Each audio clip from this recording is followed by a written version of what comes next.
দেশের আদালতগুলোতে প্রায় ৪৫ লাখ বিচারাধীন মামলার বিশাল জট রয়েছে। ফলে সাধারণ মানুষের ন্যায় বিচার পাওয়ার পথকে চরমভাবে সংকুচিত করে তুলেছে। বছরের পর বছর ধরে চলা এই দীর্ঘসূত্রতায় বিচার প্রার্থীরা আর্থিকভাবে নিঃস্ব হচ্ছেন, পাশাপাশি আইন ও বিচার বিভাগের ওপর আস্থা হারাচ্ছেন।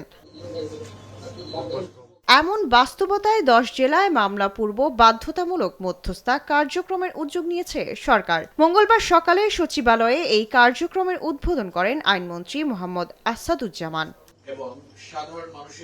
বর্তমানে ৪৫ লাখ মামলা আছে উল্লেখ করে মন্ত্রী বলেন, বাধ্যতামূলক মধ্যস্থার প্রক্রিয়ায় ১ বছরেই ২৫ লাখে কমিয়ে আনার চেষ্টা করছে সরকার।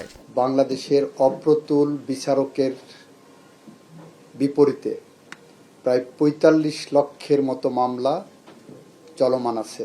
২০২৫ সালের ফেব্রুয়ারি থেকে মে পর্যন্ত মামলা দায়েরের সংখ্যা ছিল ৫,৬০৫। সেইটা প্রিমিডিয়েশনের কারণে কমে এসে দাঁড়িয়েছে ১,৮১০-এ, 67.71% ড্রপ করছে।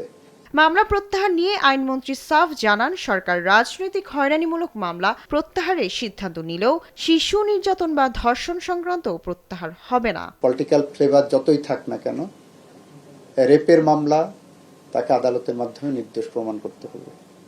স্ত্রীকে হত্যা করেছেন, এসে বললেন আপনি অমুক দলের অমুক বড় নেতা ছিলেন, আমি সেটাকে পলিটিক্যাল মামলা হিসেবে প্রত্যাহার করে নেব, আমি এটা করব না।